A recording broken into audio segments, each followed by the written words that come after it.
Hello. Today we're going to be learning about best fit lines, and by the end of today, hopefully you can say that you can graph scatter plots and intercept slope, y-intercept, and x-intercept, and hopefully you can say you can predict the values with regression equations. Now, Hawaii is a hotspot, which is a volcano that is generated by a fixed plume of magma. The Pacific plate moves over that hotspot, and we can use the location of a volcano through time to determine the rate at which the Pacific plate moves. The graph below shows the plot of the age of volcanoes versus the distance relative to Kilauea. Yeah, Kilauea? I'm not sure how to pronounce that. Uh, that's the present active volcano. One way to determine the average plate motions is to use a trend line for the data. Construct the best fit line on the plot below. So the first thing we want to do is look at this data and see where a good place for a line would be. Maybe something like this. Maybe I could move it down a little bit. Now if we look at this, we could probably estimate at 1,000,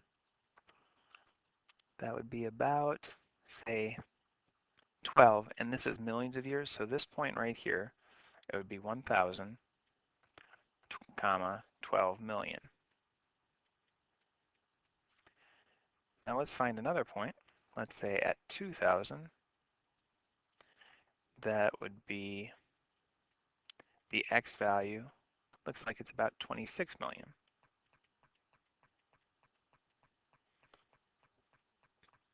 All right.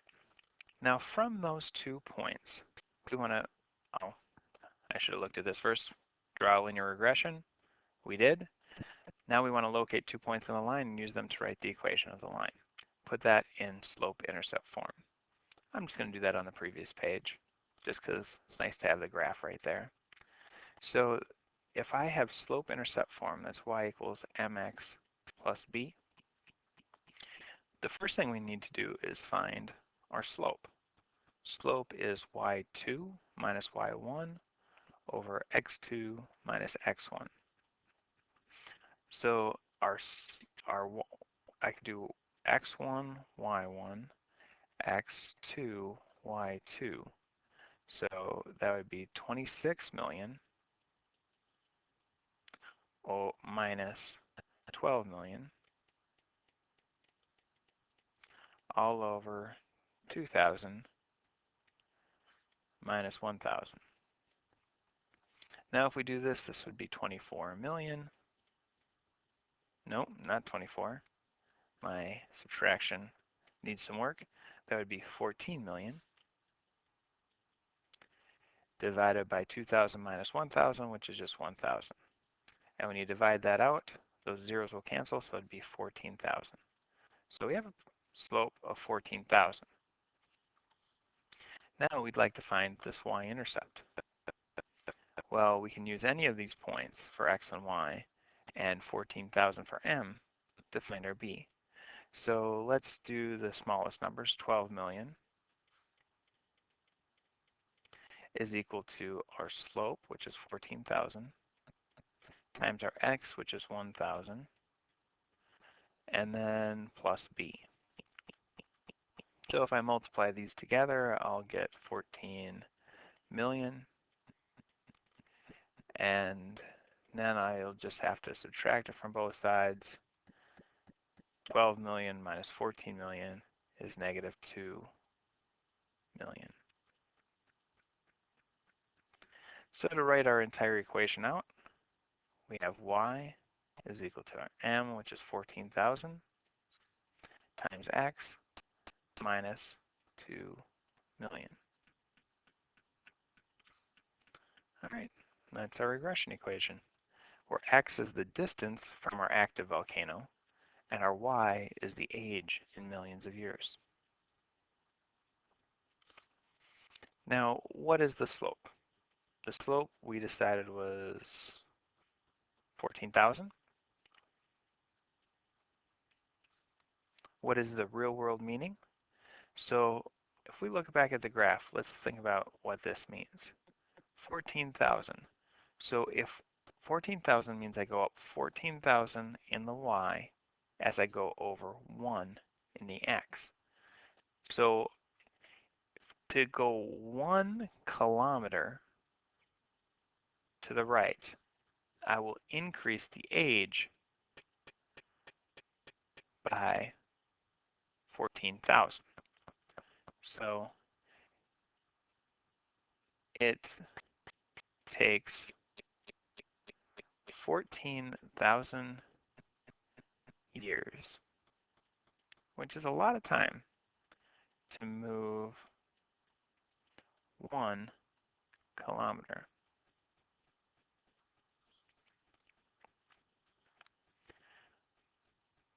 Now, what is the value of the y-intercept? And that was negative 2 million. What is its real-world meaning? So now this doesn't really make sense in context of the problem, but sometimes that happens with linear regressions. It's saying that um, right now, when distance is 0,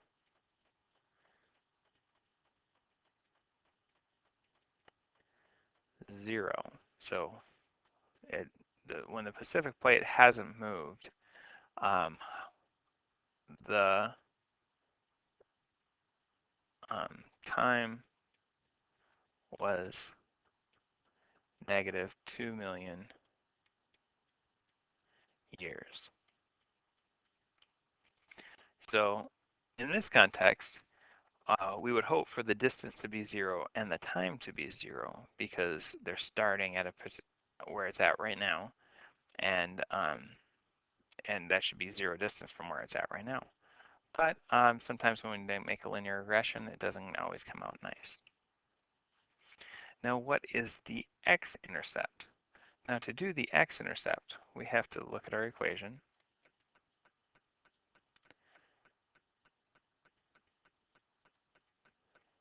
The x-intercept is when the y is 0.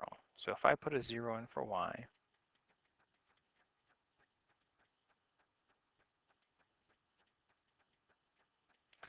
now we add 2 million to the other side.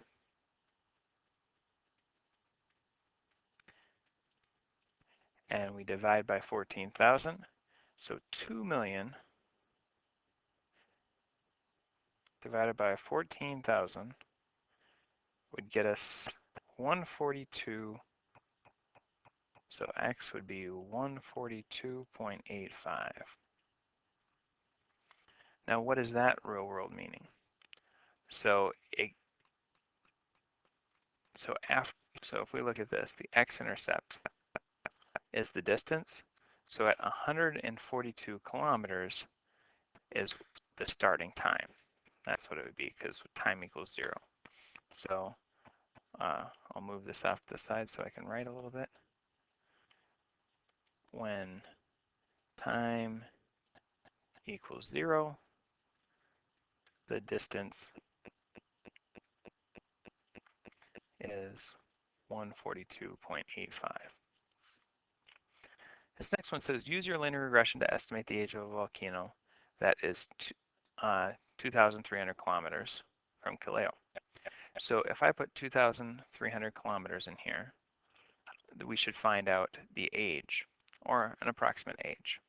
So our y value, we plug in 2,300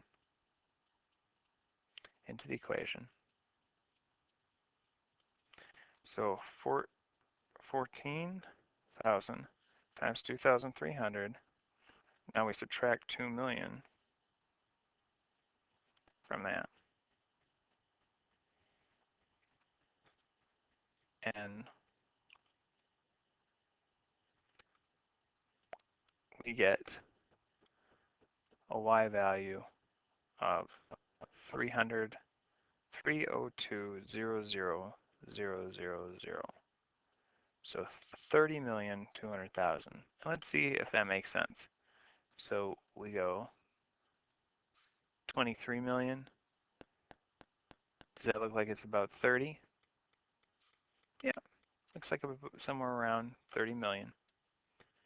30 million years, 23,000. Yep, so that makes sense with our graph. If the volcano is 40 million years old, what would be the predicted distance? So in our y value, we'd have 40 million, oops, equals 14,000 x minus 2 million.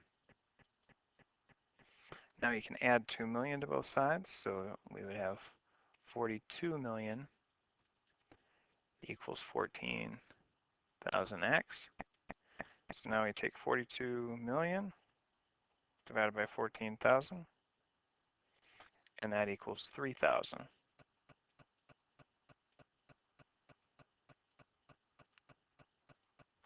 So that's 3,000 kilometers. So why isn't it good to extrapolate in this situation? Well, um, if if the data is too far off this graph, we have no idea how long this is going to go. And if we do, 100, 20,000 kilometers, we might run into a different country. So there's only so far that this can go before it will hit something. So, this might not continue on forever. So we just say the pattern might not continue forever.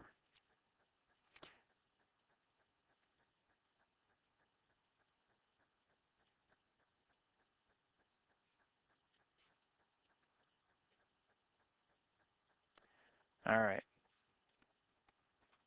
Now we go on to a new problem.